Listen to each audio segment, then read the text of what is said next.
আসসালামু আলাইকুম ভিউয়ার্স, আমার পুরনো হেসেল ইউটিউব চ্যানেলে আপনাদের স্বাগতম। আজ আমি একটি সম্পূর্ণ ইউনিক ভিডিও নিয়ে আপনাদের সামনে উপস্থিত হয়েছি, যা হলো কচি কাঁঠালের বিরিয়ানি এবং কাবাব। প্রথমে কাঁঠালটিকে কাটার জন্য আমি বটিতে এবং হাতে ভালোভাবে তেল মেখে নিচ্ছি, তাহলে কাঁঠালটার আটা ছাড়াতে খুব সহজ হবে। তারপর কাঁঠালটিকে এভাবে কেটে আপনারা হলুদ মেশানো পানিতে ফেলে দিবেন, তাতে আপনাদের হাত থেকে সহজেই আঠা উঠে যাবে এবং কাঁঠালের কালারও সুন্দর থাকবে। এই যে দেখেন, আমার কাঁঠালের কাটা শেষ। এই কাঁঠালের টুকরোগুলোকে আমি 60% বয়েল করে নিয়েছি। এখানে আমি সাথে নিয়েছি 3টা আলু, এবং সেই সাথে এখান থেকে আমি মাত্র 300 গ্রাম কাঁঠাল নিয়েছি। আলুগুলোকে আমি ভেজে নেব।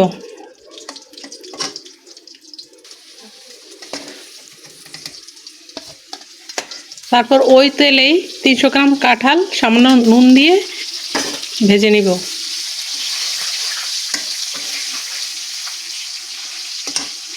দেখছেন, আমার কাঁঠালের টুকরোগুলো ভাজা হয়ে গেছে।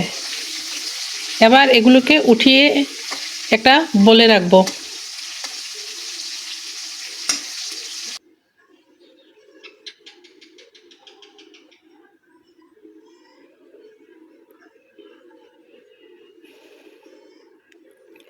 এবার ওই তেলেই গরম মশলা ফোড়ন দিয়ে কাঁচামরিচ কুচি এবং পেঁয়াজ কুচি দিব।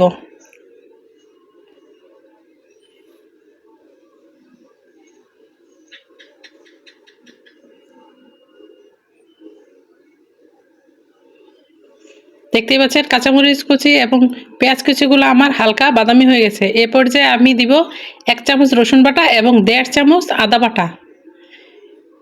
এগুলোকে দিয়ে মশলাগুলোকে একটু নেড়ে নিব। তারপর দিব স্বাদ অনুযায়ী নুন, এবং একটা কাপেতে আধা কাপ দইয়ের সঙ্গে অর্ধেকটা টমেটো পিউরি করে দিব। এখন মশলাটাকে সম্পূর্ণ কষিয়ে নিব, এবং তারপরে অ্যাড করব 1 চামচ মরিচ গুঁড়া এবং 2 চা চামচ মুরগির মাংসের মশলা, এবং তারপরে দিয়ে দিব আমার ভেজে রাখা কাঁঠালের টুকরো এবং আলুর টুকরোগুলো, এবং 1 চা চামচ চিনি দিয়ে ভালোভাবে ঢেকে কষিয়ে নিব। দেখতেই পাচ্ছেন, আমার কষানো প্রায় শেষ, এবং এই কষানোতে প্রায় 80% রান্না হয়ে যাবে, সিদ্ধ হয়ে যাবে। এ পর্যায়ে আমি অ্যাড করব গরম পানি।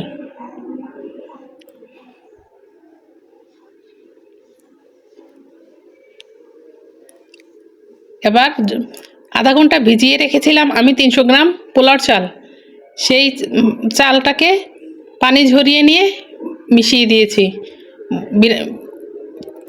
এবার দিব বিরিয়ানি মশলা 2 চা চামচ। এবার পরিমাণ মতো পানি দিয়ে, যেভাবে আমরা পোলাওতে পানি দিই সেভাবে পানি দিয়ে আমরা ঝোলের লবণ চেক করে নেব। ঝোলে যদি লবণ ঠিক থাকে তাহলে আপনার বিরিয়ানিতেও লবণ ঠিক থাকবে। এবং এ পর্যায়ে অ্যাড করব কেওড়া জল এবং গোলাপ জল আর সামান্য সয়া সস। প্রত্যেকটা আমরা 1 চা চামচ করে দেব। দেখতে পাচ্ছেন, ঝোল প্রায় শুকিয়ে এসেছে। এই পর্যায়ে আমি সবটাকে একসাথে এঁটে নিয়ে তারপর সামান্য আঁচে 2 মিনিট রেখে দেব। এবং আমি কাবাবের জন্য কাঁঠালগুলোকে আমি 400 গ্রাম কাঁঠালকে একদম সিদ্ধ করে নিয়েছি, এবং একটা আলু, বড় সাইজের একটা আলুকে হাফ সিদ্ধ করে নিয়েছি, এবং কাঁঠালগুলোকে এমন হাতে আমি ভালো করে ম্যাশ করে নেব, এবং আলুটাকে গ্রেট করে নিয়েছি। দেখতে পাচ্ছেন, আমার মিশানো শেষ। এবার ওই বিরিয়ানি দেখেন হয়ে গেছে। এবার ওইটাতে 2 চা চামচ ঘি দিয়ে আমি নেড়ে ভালোভাবে দম থেকে উঠিয়ে ঢাকা দিয়ে রাখবো, এবং এই পর্যায়ে আমি এখন আর নাড়া দিব না। এবং আলাদা একটা প্যানে আমি পরিমাণ মতো তেল দিয়ে এটাতে দিব 1 চা চামচ ঘি। তারপর পেঁয়াজ কুচি দিব, মরিচ কুচি দিব। মরিচ কুচি এবং পেঁয়াজ কুচি আপনারা যে যেমন ঝাল খান ওইভাবে দেবেন, তবে এখানে ঝালটা একটু বেশি হলে ভালো হয়। এরপরে দেব 1 চা চামচ আদা বাটা, 1 চা চামচ রসুন বাটা দিয়ে ভালো করে মিশিয়ে নিব। এবার দেব স্বাদ অনুযায়ী নুন। মশলাগুলোকে সবগুলোকে ভালো করে মিশিয়ে দিয়ে এ পর্যায়ে আমি দেব 1 চা চামচ হলুদ, 1 চা চামচ মরিচ এবং মুরগির মাংসের মশলা 2 চা চামচ।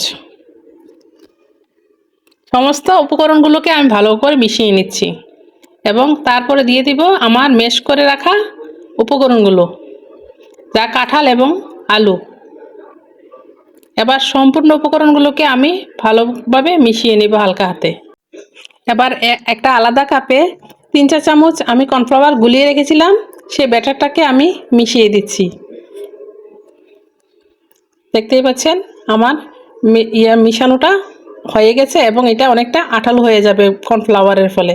এবার একটা বলে রেখে আমি ঠান্ডা হতে দেব। ঠান্ডা হওয়ার পরে 1 চিমটি গরম মশলার গুঁড়ো এবং একটা ডিম দিয়ে ভালোভাবে সবগুলোকে মেখে নিব এবং মাখার পরে আমি এটাকে কাবাবের আকৃতিতে গড়ে তেলে ভাজবো। এই পর্যায়ে তেল দিবেন খুব সামান্য, এখানে বেশি একটা তেল দিতে হবে না, ছেঁকা তেলে ভাজতে হয়। এই কাঁঠালের কাবাবটা সবসময় ছেঁকা তেলে ভাজতে হয়। দেখতেই পাচ্ছেন আমি এটাকে কাবাবের আকারে গড়ে সরাসরি তেলে দিয়ে দিচ্ছি। এভাবে মাঝারি আছে 2 পিঠ ভালো করে ভেজে নিলেই হয়ে যাবে আমাদের কাঁঠালের কাবাব, যা খেতে অনেক সুস্বাদু। কেউ বুঝতেই পারবে না যে এটা কাঁঠাল দিয়ে তৈরি করেছেন। এই যে দেখেন ভিতরে যে একভাবে মাংস লুকিয়ে থাকে, এভাবে ঠিক মুরগির মাংসের স্বাদে কাঁঠালটা ঠিক খেতে। আপনারা বানিয়ে খেলেই বুঝবেন যে এটাতে কী স্বাদ। ধন্যবাদ ভিউয়ার্স, রেসিপিটি অবশ্যই ঘরে ট্রাই করে দেখবেন এবং কমেন্টে জানাবেন যে কেমন হয়েছে।